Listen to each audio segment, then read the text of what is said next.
Apple juice for two. Apple juice for two. Apple juice for two.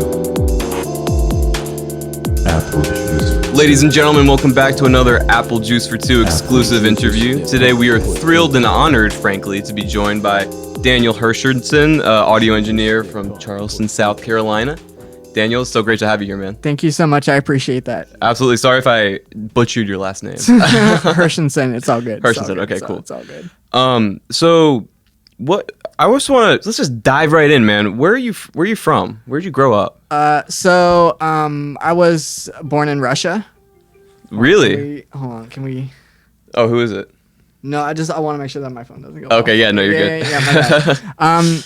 So I was adopted from Russia. My parents, who adopted me, are retired professional musicians. Okay. And my parents retired down here from New York to Charleston, South Carolina, and I grew up here. Went to middle school, high school here. Okay, nice. Where'd you go to high school? The Charleston County School of the Arts. Nice. Okay, I went to Wando, but my little sister goes to School of the Arts and stuff. It was a phenomenal program. You know, got me in band. Started in middle school to high school, and then, you know, my parents, you know, pushed me, or not pushed me, but just music was all around, you know, in my household. You know, my mom's, you know, a classical pianist. My dad's a jazz trumpet player. Wow. So not only are they like music professionals, but like high level, you know. I mean, yeah.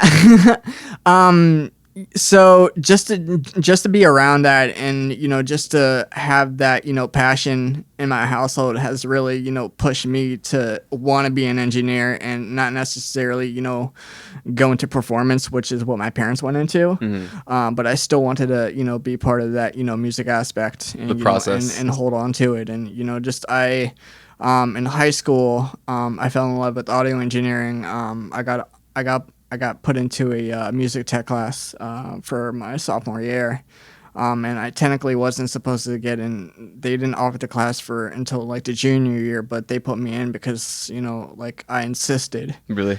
And so they put me in a year early, and I was only supposed to take that class for 2 years, but I took it for 3. And by my senior year, I was teaching it. I was teaching the class for, you know, it was like basic music production, like music editing. We were pretty much using Logic Pro. I was already using Pro Tools at that point. Really? That's kind of crazy to me that they offered that class there. Like, that's amazing. I mean, that program was actually recent. They when I graduated, Fortunately, they built a recording studio after I graduated. Oh, okay, nice. Well, because were you there with that new building that they have now? Yes. Okay. You weren't in the trailers and stuff? No. Gotcha. So I was actually in the transition period between like the trailers and then the new building that was like built right next to Academic Magnet. Gotcha. It just music. It was just like such a big, you know, focal point in my life. Yeah. And you know, being, you know, pushed. And always motivated, and just music, you know, just being around it. Definitely. I mean, you were steeped in it as a kid. You know what I mean? Yeah, absolutely. And you know, being part of it, and which is why I love being a studio engineer, is because I get to be part of the process. I get to be, you know, I get to be part of something that's bigger than me. Mm-hmm. And I get to work with, you know, these other artists and try to, you know, figure out what actually works best for them, what's gonna, you know, work well for the music. Mm-hmm. And just to, you know, be able to, you know, push these artists in a direction that they never thought possible. So like, not only do I, you know, engineer, but I also like, you know, produce. Yeah, I mean, that's a whole art into itself. In that aspect. Yeah. So I think it's important to, you know, be able to see the artist's vision and to be able to mold it and create it. How to get them from point A to point B. Right. Yeah. And sometimes, you know, you know, you don't always get there, but you end up getting to Z. Yeah. I want to definitely going to come back to that, because I saw that you bought that Rick Rubin book and stuff. Yes. Which is kind of interesting. But how did you end up in SCAD? What led you there? You're just looking for the best music program you could go to? So I have family at the Savannah College of I have family in Savannah. Awesome. And so they have a very strong music program for their sound design, Yeah. which is what I graduated with. Awesome. And all my friends went to, Clemson. Clemson also has a pretty strong audio engineering program. Yeah, they do for sure. University of South Carolina also has one. But I just wanted to go to a different school than my peers. Yeah. After being, 4 years in high school with the same people, they were all going to either Clemson or USC, and I wanted to go and meet new people. That was me as well. So SCAD was just such an important place for me, just because it allowed me to, be in the setting that I wanted to be in. You were kind of familiar with Savannah because of your family and stuff. Right. And it's a mini version of Charleston. Yeah, exactly. So it feels very familiar. Right. So it definitely felt like home. But I learned so much. And a lot of people have this thing like, well, you don't really need to go to college to be an engineer. Yeah. I wouldn't say you don't need a degree, but it helps. Yeah. What do you get from an audio engineering degree besides trying to go it your own way? It's all about meeting people, and that's ultimately what the whole college experience is about.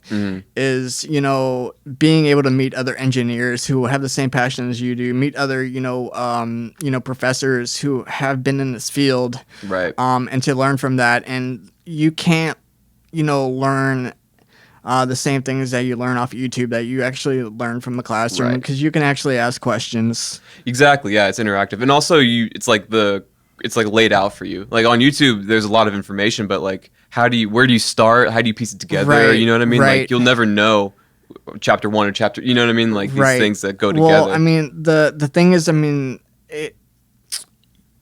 school and college, like you learn the fundamentals, and that's what that's the whole basis of it is. Yeah. And because ultimately, audio engineering is a science. Right. Specifically, it's not something that you really you can open up a book and learn from. You can the core is so important to learn, but after that, like once you actually understand the fundamentals, you're able to do things. It's creative at that point. The Nyquist theorem. Right. Shout out. Right. So there's no real like there's my way of mixing. Well, my way of mixing is different than yours. It's different. But it's based off your knowledge of like I know like basics of like gain staging or something. Say you know what I mean. So that's pretty basic fundamentals right there. Which and for an example, for a good recorded song, gain staging is key. The right levels set. And then compression, EQing, that's all tasteful, that's all flavor, that's really dependent on the song. And that's where you can't really teach somebody. You can teach them, threshold, attack, release, whatever, but how they actually use it. Yeah. Like most art, it's kind of interesting because like most arts, like thinking about painting, like, you can just paint and it's like you can refine that craft of like learning how to draw better and stuff. Right. But like producing and engineering is such like a craft and an art, but it's based and built off of a science, like very much a science. Right, exactly. And it's like a breaststroke. Every single breaststroke is not going to be the same, way. Which is every single song is not going to be the same way. My approach that I attack at for every single song is not going to be the same, and that's what makes it beautiful. Because even if I try to go back and remix a song, I'm never going to be able to, do it the same way that I did it the first time. So, usually there's times in the studio where like it's enough, where I have to tell the artist where, this is we've hit a wall. Right. And it's like, I don't want to beat my head against the wall at this point, like it's diminishing returns. it's probably at its maximum, because like you can drive yourself crazy, especially with a painting. Oh, it's never done. Well, technically art is never done. But and also with like listening fatigue, like when you're trying to mix something or get something right, like you don't even trust your ears anymore at a certain point, right. And this is why I keep those two things separate. Tracking, recording, and mixing, I do those on 2 separate days. Gotcha. Just because it allows my ears. Because I'm at the point where I know the song better than the artist does. Just because like I've tracking stage, okay, mixing, mastering, and like mastering, like I'll send off to a mastering engineer, unless if they want me to do it. But like at that point, like the editing stage, during the editing stage is where like I'll listen to a bar over and over exactly. again. Yeah. And for normal people, because I'm not normal, Right. I can take it. Mm. But so many people ask me like, how do you do that? How do you sit there and listen to a song? Like, I don't know how I do it. I just love to do it. You know? Exactly.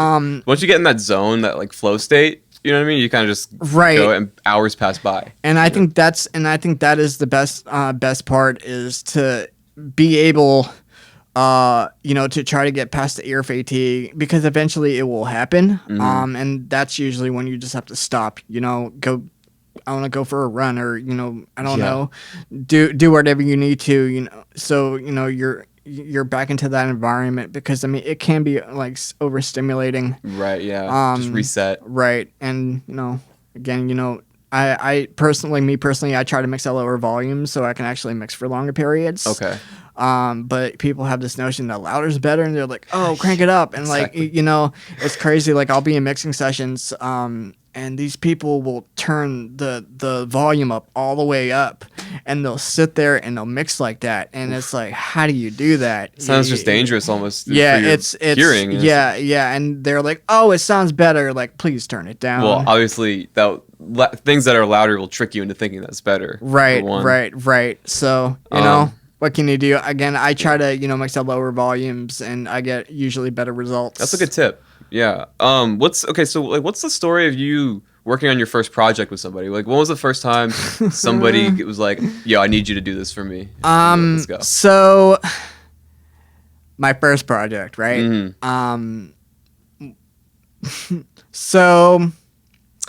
Interesting story. So this was before like my actual professional project, or like me actually getting into.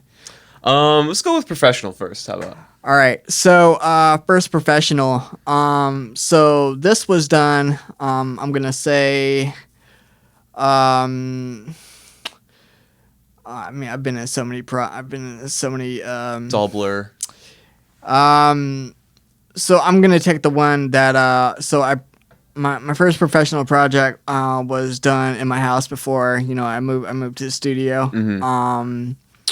And just had a basic setup, had a microphone preamp, and I wouldn't say the setup was professional, but what we were doing, because I had a strong basis of what we were doing. And the song came out actually amazing. But they came in. The artist was White Gambit, which he's amazing. Exceptional person, also exceptional artist. Nice. But he came in. And I mean, he knocked out his lyrics, and I mean, he was in a closet at this point. Again, this is the DIY vocal booth. Right. Which eventually, I had one built out in California, and they sent it to me. Which was nice. yeah. But for the beginning, I had a lot of people, coming in my closet. And we like made some like amazing stuff in there that actually sounds really good, like even to this day. And eventually, like that was really like the starting point of my professional career, just because, I mean, I was already getting paid at that point. Like I really think like as soon as you get, paid, I mean, you're considered a professional. Right. Because a lot of the times, like I was taking, sessions like for free, and, but eventually like I got to the point where they're like, oh yeah, I mean, they're still paying me even if they're recording in my house in a closet. Right. Yeah. Because they already trust me. I mean, and also what you're doing. Right, that's what they're paying you for. right. So, and then eventually, because I was like, they didn't really, it wasn't for me. It was more for them that these people didn't really want to pay to go to a studio, because I would have ran a session, but, it's on them. They just didn't feel like they didn't really want to spend the money. Right. And I think that's a huge issue even like today. Yeah. Even like with, what we're doing at the lab. But that like getting people to pay for your time and stuff. Right. But like that, but that like first like professional session, just like the learning experience, and just being able to do it out of my house and still making exceptional music, because like you can make music anywhere. It doesn't matter. Like there's rappers who make make albums in their hotel rooms. Exactly. Yeah. They travel around with their like little Neumann mic, right, you know what I mean?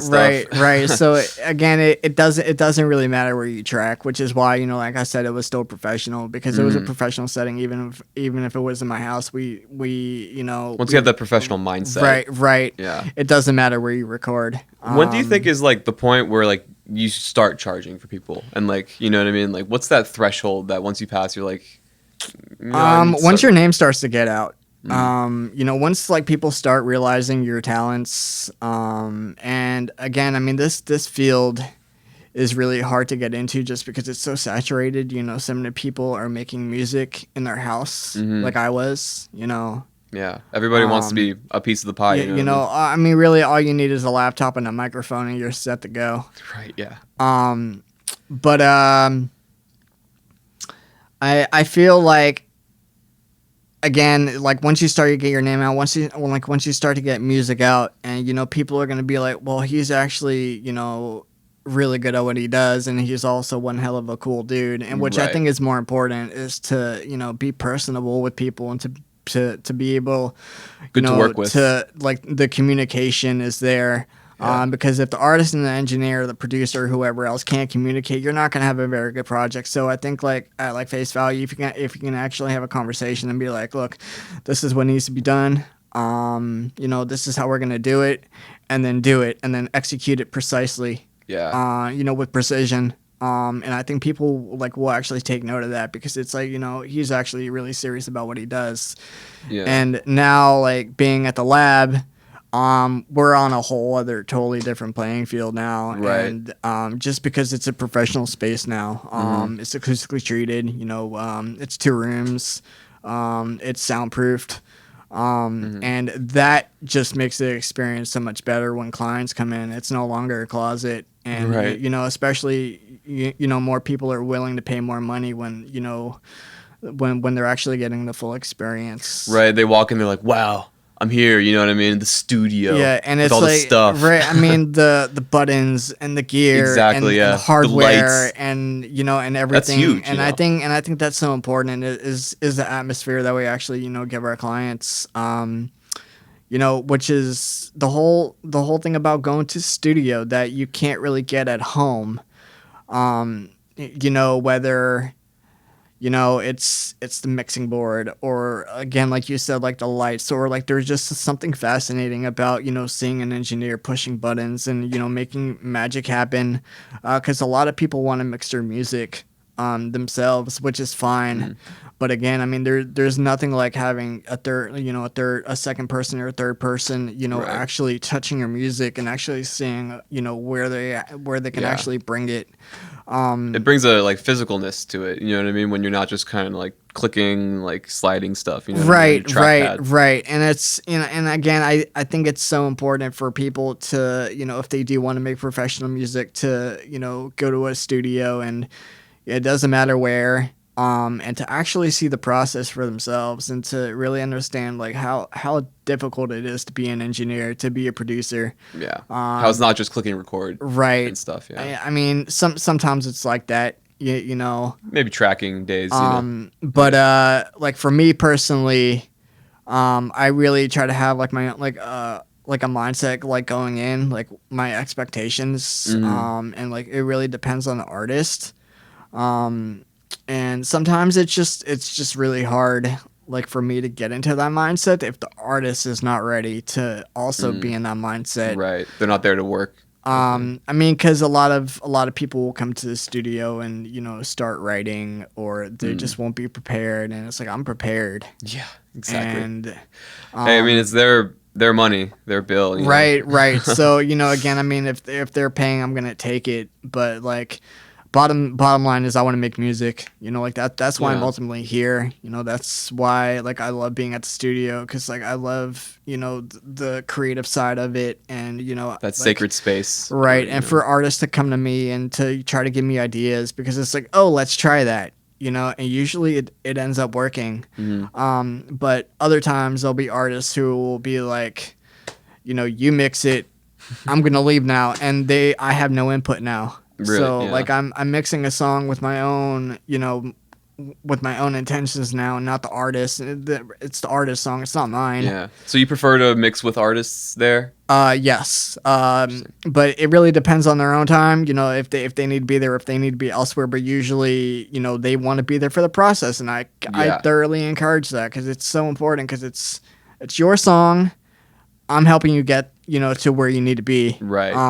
And I think you know, having input is so important. You know, like it's kind of better than just getting like email notes from them, like, oh, could we get the bass a little louder and stuff like that. Right. Or if they, you know, if they want something different, or if they're like, you know, oh, we need like add harmony parts or something, or we need, you know, I don't know, we need more like tambourine. Right. More cowbell. Of course, yes, yeah. Yeah, I'll always have more cowbell. But you know, just to make sure that, you know, the song's foundation, it has everything that it needs to succeed, and sometimes it just doesn't get there.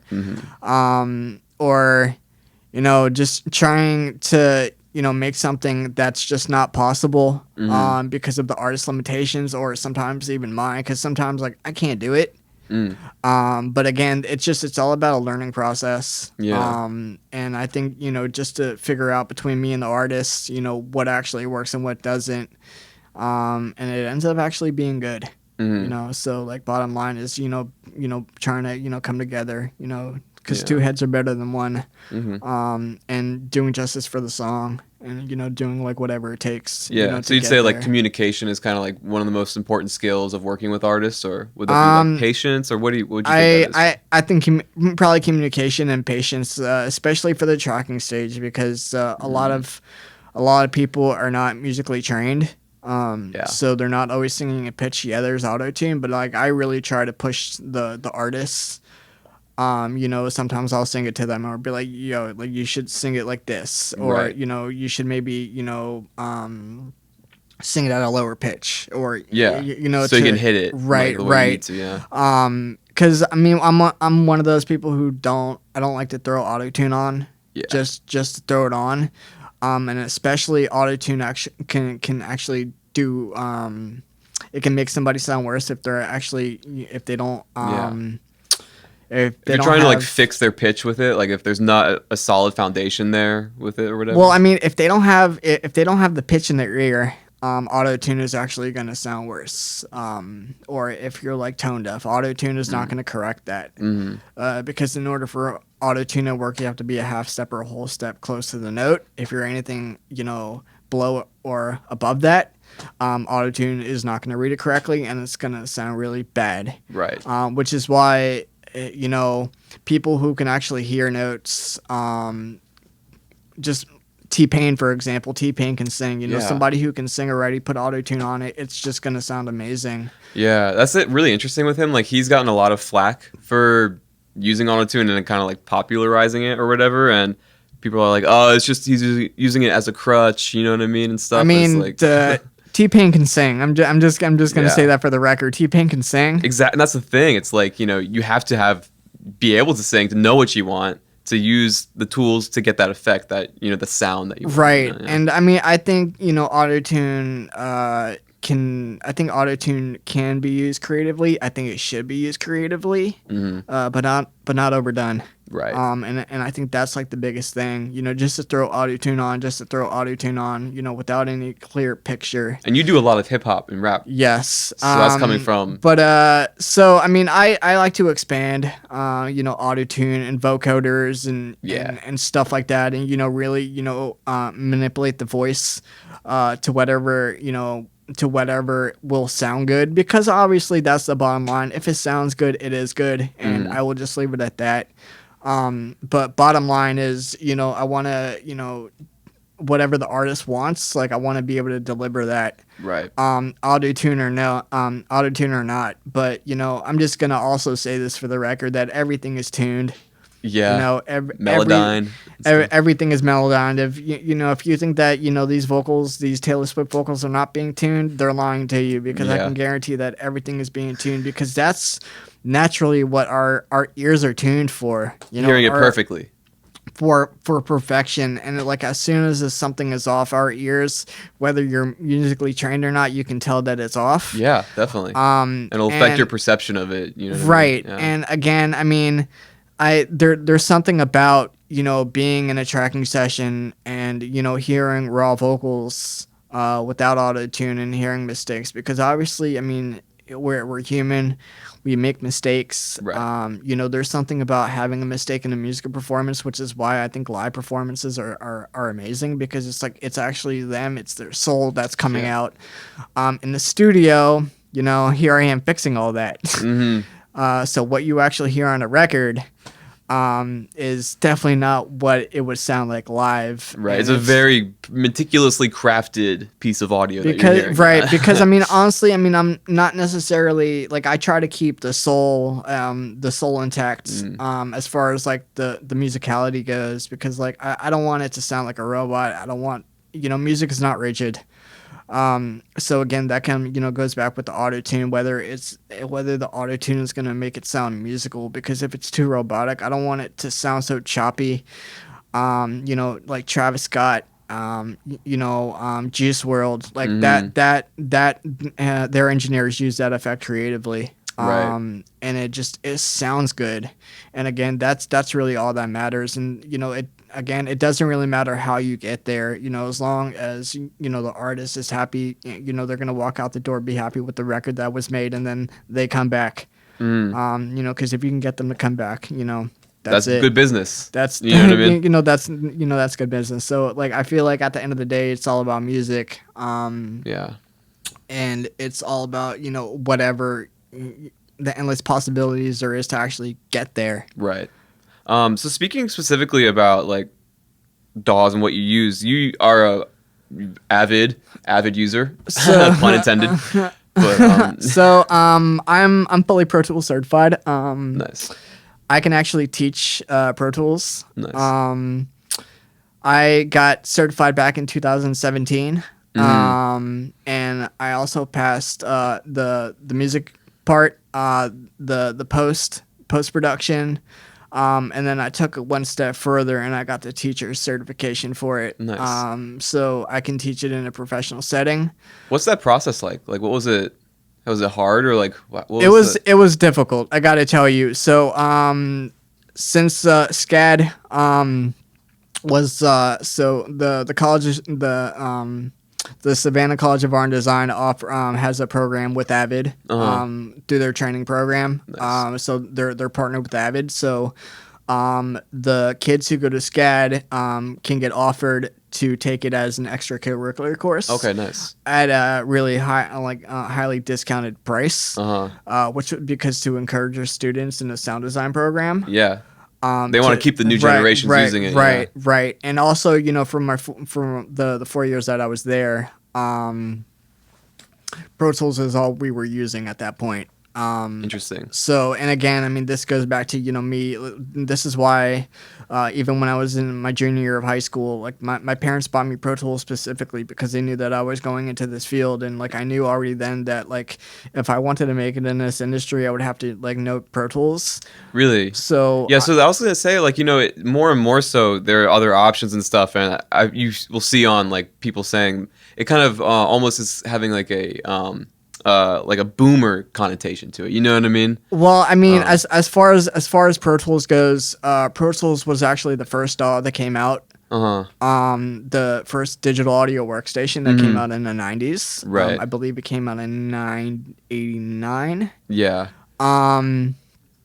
And you know, it was the first hybrid because at that point they were still using analog, Tapes. and then so analog was transitioning to digital. Right. You know, from tape to Pro Tools, and you know, all the old heads. Right. You know, people who are now, you know, 50, 60, you know, 40 even, you know, Right. were in that generation, you know. So, you know, Pro Tools, they were starting out with Pro Tools. I don't know the original Pro Tools version. I started on Pro Tools 9. Nice. Which was a little bit later down the road, but you know, these people who were originally using Pro Tools, you know, that's all they got comfortable with, and I can see why after me, you know, using it for 10 plus years, and Right, it's the yeah. only thing that I really love using because I'm so comfortable with it, and also Yeah. the recording system that we have at the studio is all analog. Right. So the integration with that So and stuff. Yeah. so the integration with Pro Tools is really easy. Also with the hardware, and also I'm a huge Avid fan. Right, yeah. So also like they promote me, which is a whole other reason why. I strongly back them, even though a lot of people Nice. don't like Avid. Logic Pro is also a huge one. A lot of people prefer Logic over Pro Tools. Bottom line, it doesn't matter what you use as long as you can get from A to Z, and make music. Yeah. But for me, I'm so used to Pro Tools. I'm so used to custom shortcuts, like whatever. Right, Like exactly. I don't have to think The about layout it. and stuff. And Yeah. also the other thing is that if you go to any major recording studio, which because I got certified, I got flown to Timbaland Studio Nice. in Virginia Beach, and that was one of the biggest reasons why actually I got chosen to do a session over there, was because I was already Pro Tools certified, Nice. and they wanted an experienced engineer. And So it goes a long way. right. Well, the thing is, you go to any major recording studio, what are they using? Pro Tools. Right. Pro Tools, like you gotta, if you want to step into this industry professionally, you gotta know Pro Tools. Understanding Logic Pro, like that's cool. It's not gonna get your foot in the door like Pro Tools can. Again, I can go to any studio in the world and sit down at a mixing desk and I can work just Right. because I know Pro Tools, and that right there, That's really valuable. it's really invaluable, just that skill set, because it's like, Pro Tools, you must be a professional. Right. I I can trust you. Let's hire you and flow you. Right, Yeah. right. Which again, that is the bottom line, for me to take, my job seriously. And, if I was already going to do this professionally, like I want to know, exactly what I'm doing. And Right. again, I mean, bottom line is like, if you know Pro Tools, you can pretty much run any recording session that you want in at any major recording studio, no matter where it is, Abbey Road, Right. anywhere in California, whatever, New York. Yeah. And again, I want to be able to have that flexibility, just because if I get that phone call and be like, yo, like we need you to, check out Abbey Road, whatever, I want to be able to, be like, yeah, I can do it. Let's go. Yeah, exactly, yeah. So, is it necessary to know Pro Tools? No. Is it really helpful? Yes. So, Right. I mean, it really comes down to what your preference is. There's a lot of people who love Logic, but there's a lot of qualms about Pro Tools. Pro Tools is really expensive. Right. Subscription based. Logic Pro is free, but there's also a lot of other upcoming DAWs. The Apollo stuff, UAD, which I love their plugins. Yeah. They're starting to come head in head with Pro Tools, but I'm gonna stick with Pro Tools. Yeah. Specifically, like talking about software and like plugins and stuff, there's a lot of new AI integrations with some of these softwares and stuff. Thinking of, Isotope. I was just gonna say, yeah, exactly. Right. What do you do you think it threatens engineers, and B, do you think like it's worth using, or like it sounds good? So as far as artificial intelligence goes, with Ozone, Isotope, which is a phenomenal company, it really depends. So there's nothing like human trained ears, which a computer will never be able to fully replicate. And I will say, using AI, artificial intelligence, to Ozone is primarily for mastering. That's what they primarily target for. Yeah. But a lot of Isotope stuff is AI based. Right. Yeah, I like- think they have it in like their normal like signal chain neutron thing. So Neutron is really good if like you're tracking vocals, and it can automatically cut out mud. But at the same time, every single vocal is different. It creates a preset. It creates a starting point, but you still need an engineer to figure out how to actually still manipulate it from that point, because it's not going to give you 100% results. Right. And they're still working on that. But as far as the near future, I do not see it being good enough to actually, replace engineers. Yeah, you're not sweating it. I'm not worried about it. Yeah. Is it helpful? Absolutely, because it's a really good starting point for referencing for mastering. Absolutely. Me personally, with having hardware mastering at the studio, I just prefer to use that Of because course, I mean there's nothing like running your master through gear. Right. That's what they're trying to emulate. The software, Right, you know? right. So if I have the hardware, I'm going to use hardware always. But again, it's the AI, the artificial intelligence has come such a long way.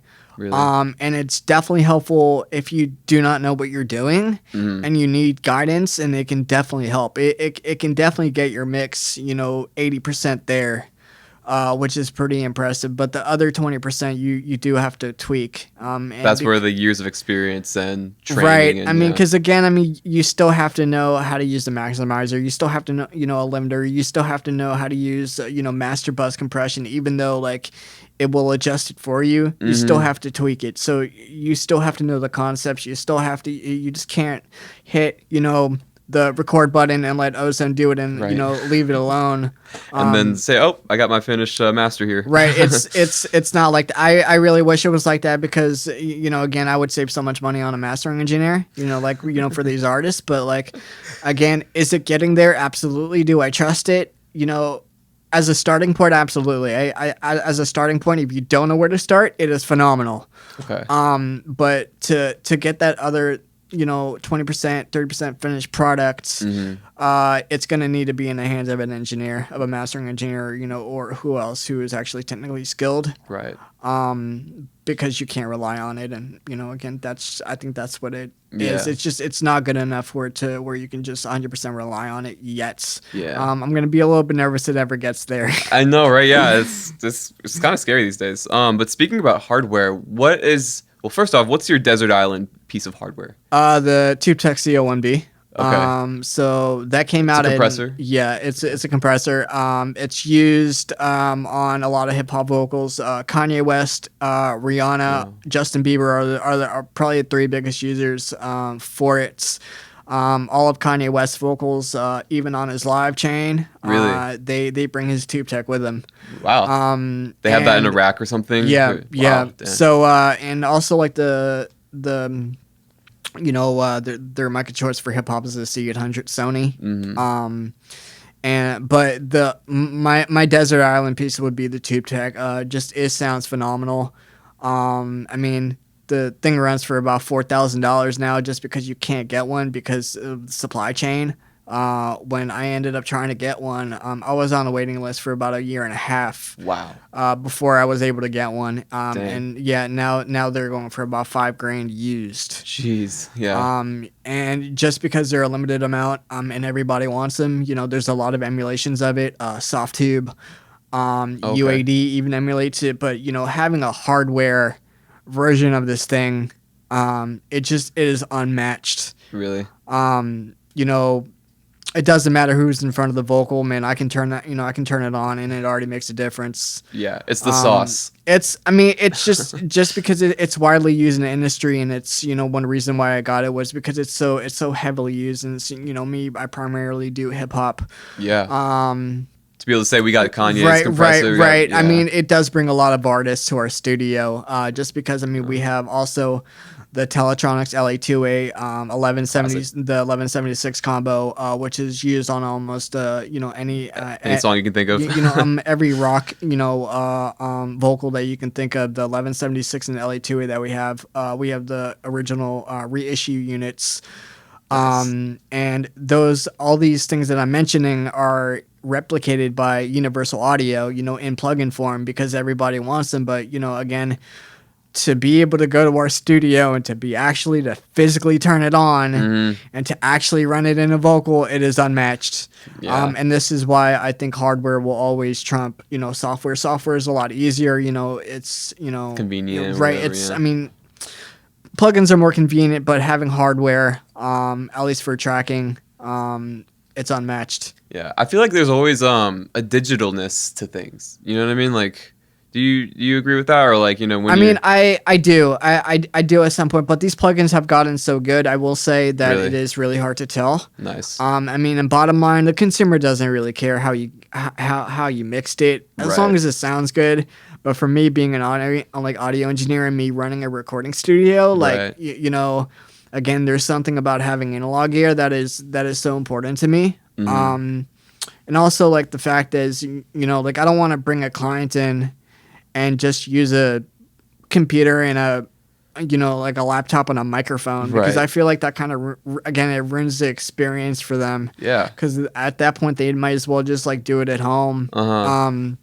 But again, it's all about quality and achieving with hardware. During the tracking stage, I can dial everything in already at the tracking stage, and I can already have a professional mix. Right. Yeah. No latency and stuff No, too.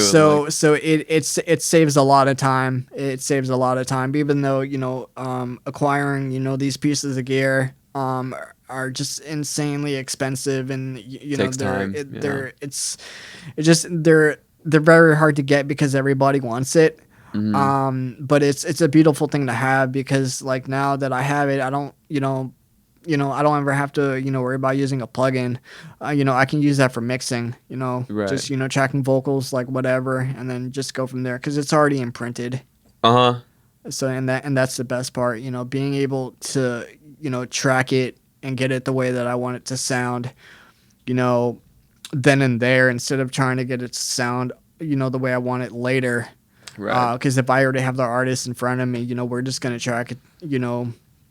I'm gonna dial in the settings right then and there, and then it's gonna be imprinted. You don't need a ton of plugins and stuff. and Right, whatnot. right. So it saves a lot of time mixing.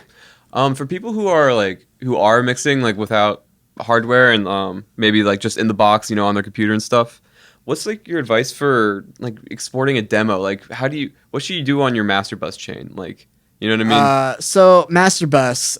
So usually For like a demo. So a demo. So I'll use like an EQ first. So my go-to is for in the box is all Universal Audio. Just Gotcha. because I love their plugins, but pretty much like any EQ can work. Mm-hmm. But having a EQ, so a master EQ, then having a So like what with the like cut out mud and stuff, or like accentuate certain I things, mean, or what do you do with that? I mean, accentuate, different areas, like depending. It really depends on the genre. Okay. You just at least for the mastering chain, like you just can't slap these things on and put this preset on. Right. Because every single song is different. It has different vibe.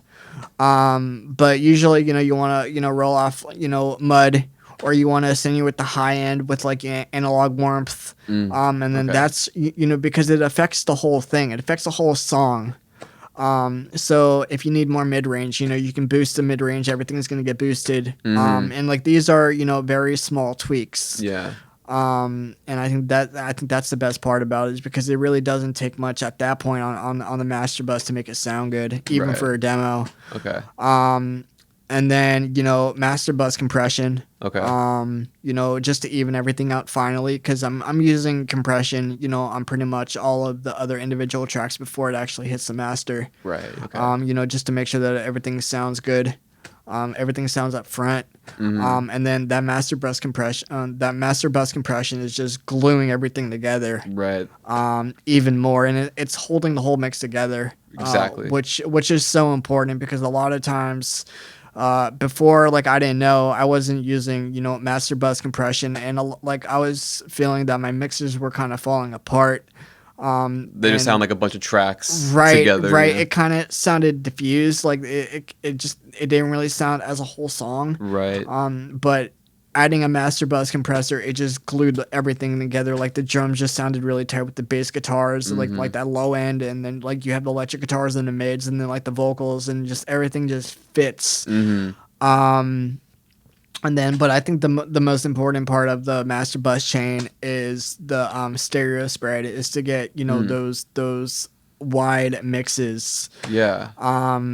There's like, because usually, you know, people listen, you know, on headphones or listening on earbuds, but like I still want them to be able to hear that stereo spread and like that wideness of the vocals. So do you mix in mono or something, or like? And So then how do so I reference my mixes in mono. Gotcha. And then because if I can get it to sound good,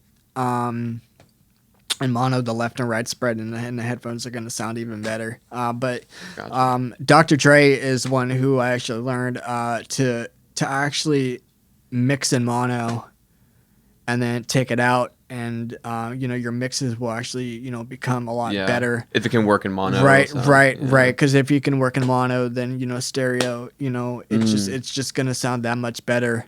How do you handle like stereo spreading and stuff when it comes to like making sure it can translate well into a bunch of devices and speakers and stuff? So so this is why, you know, people do the car test.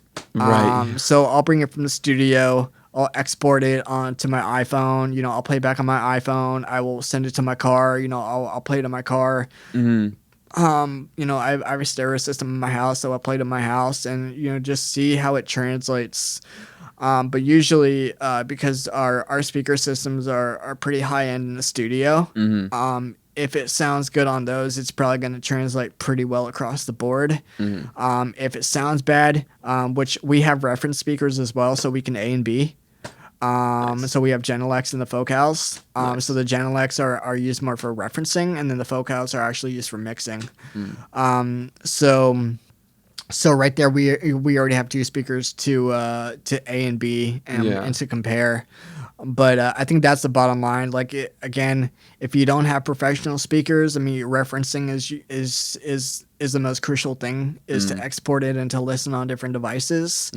And that's the hard part, is to, you know, actually get the mix to sound good in a different environments. You know, some people, you know, they can only mix in the confines of headphones. And in headphones, I mean, you're not hearing everything. Right.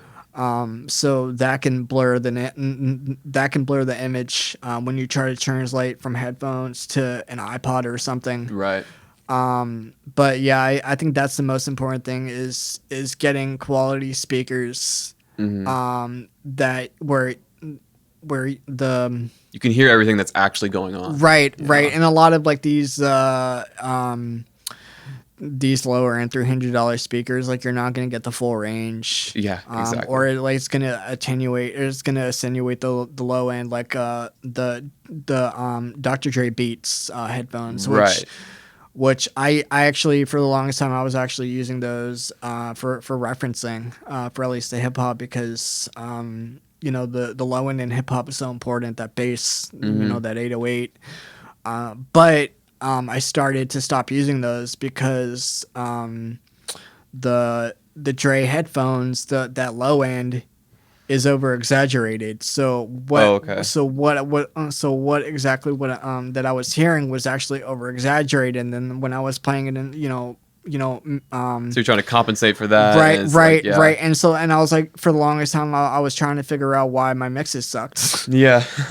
Was because, and this is why you need flat response headphones if you can get it. Flat responding speakers, because, so you can actually hear every single detail that's actually being heard, instead of, being the low end being accented. Not having it being messed with. Right. And it's like, pre-EQ'd, like these headphones, which like the Dre headphones are like pre-EQ'd for you, like, because it's insinuates like that, because the people who buy those headphones listen to hip hop. So it's meant for the consumption. Right. So, but trying to mix on consumer headphones is not really ideal. Yeah. But it's definitely good to listen to listen back on. Nice.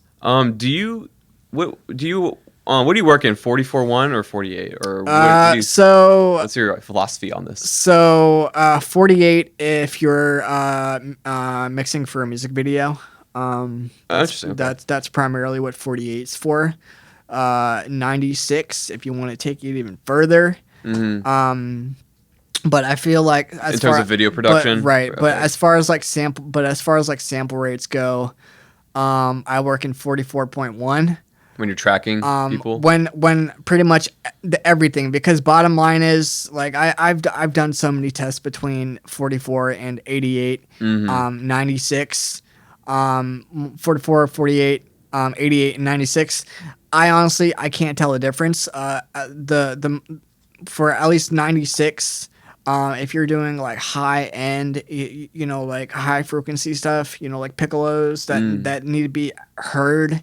Have that air. Yeah, if you're doing like an orchestration, like 96 is where you want to be tracking at. But as far as hip hop Okay, goes, everything is already going to be mixed down to 44.1. Right. When I was at a tracking session, and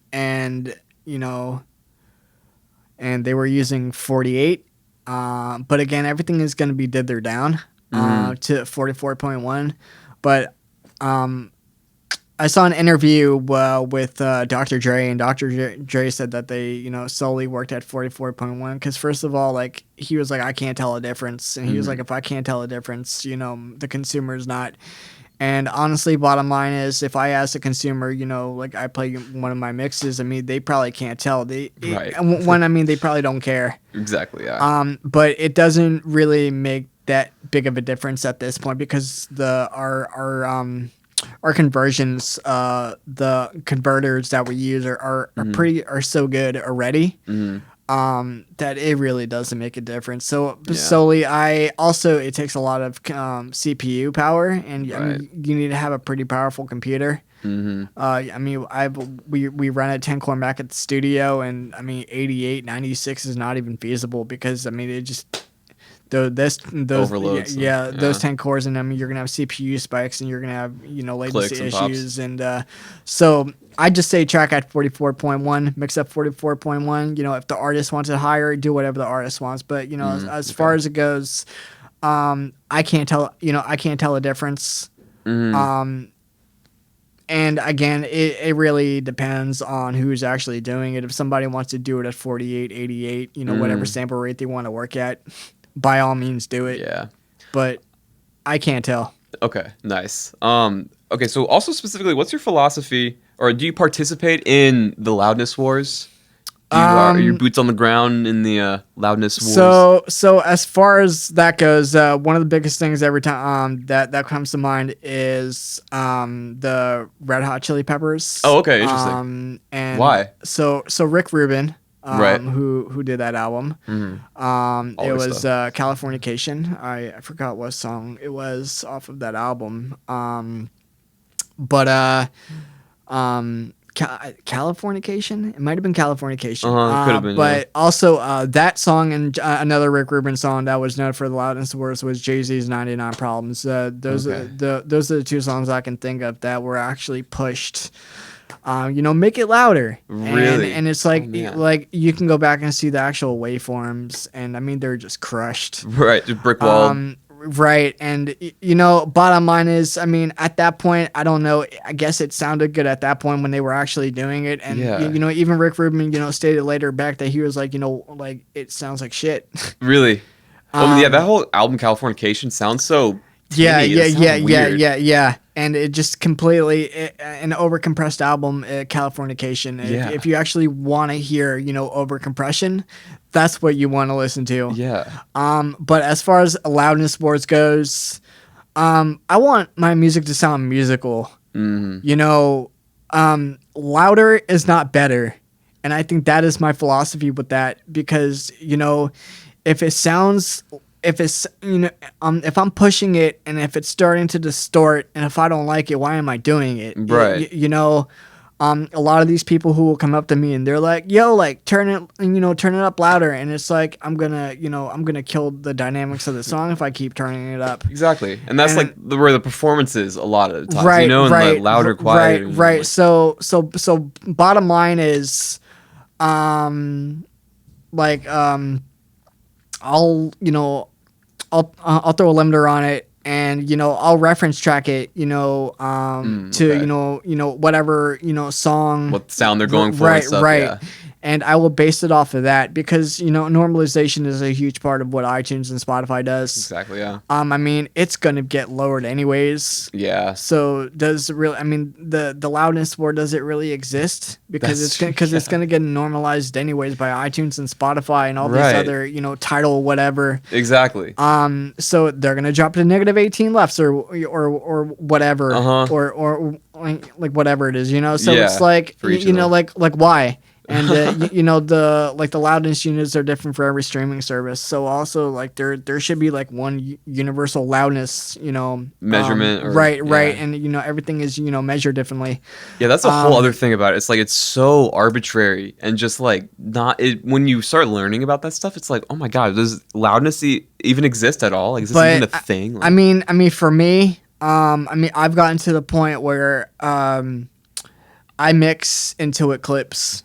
And then I bring it down. Okay. And then, I make sure like I bring it to its loudest without clipping. And that is the loudest I will go with it. And usually it works. Because again, I want the song to be musical, but I want it to sound loud. And this is another mistake that a lot of people make. It's how you mix it. In order to get loud mixes, boosting that low end, boosting the mids, cutting like the highs, like whatever.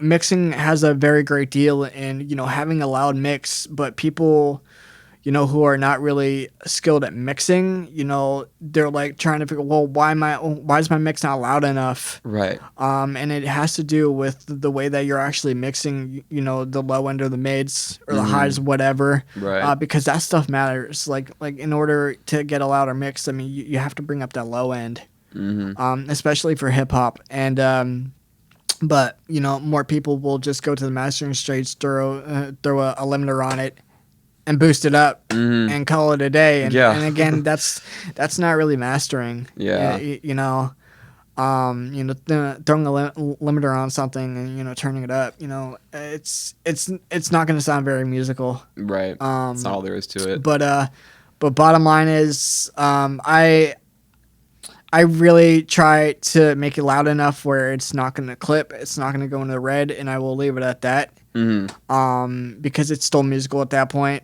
But if I do get requested to make it louder, and if the artist is paying me, I mean, I'm gonna do whatever the artist wants because it's their song. But like I really try to encourage them to think about it a little more. Right. Instead of just having me turn it up, having it turn it up. Because I mean, bottom line is I want it to sound good overall on different stereo speakers, and that really matters. Definitely. So again, that's where I'm just gonna leave it at, really. Yeah, no, that makes sense. But again, I mean, if they want it louder, I'm gonna turn it up. Yeah, that makes sense. So, well, Daniel Hershenson, I think we did a lot. We covered a lot of ground here. Is there anything else you wanted to add, or what's your Instagram handle? So my Instagram is at Daniel Hershenson. Pretty easy. Last name Hershenson. And I try to stay active. I really try to stay engaged with whoever follows me. You are, yeah, big time. I think it's so important. Stuff. I mean, I think it's so important to stay active, and especially to try to help other people. Which I try to use my platform to help other engineers who want to get at the same level as at like where I am, because I was at that point where. Like I started from, I didn't know what I was doing. I was going to YouTube, and it's like, so many people have helped me get to this point. It takes a village. Right. Right. So the fact when I see, people, having, who are struggling in the mixing field, like I'll hit them up, or I'll message them and be like, yo, like I'll help you out. And I won't charge people for knowledge. I don't think you should charge people. And so like, I really try to, help people because I want them to, be the best that they can be and try to succeed in whatever they want to do. So I just think it's important for me just to get back in that area as an engineer. That's awesome. Well, Daniel, thanks so much for coming in, and everybody visit the lab in Charleston, South Carolina.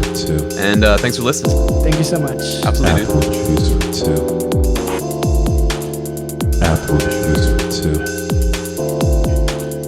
Apple User Step 1.2.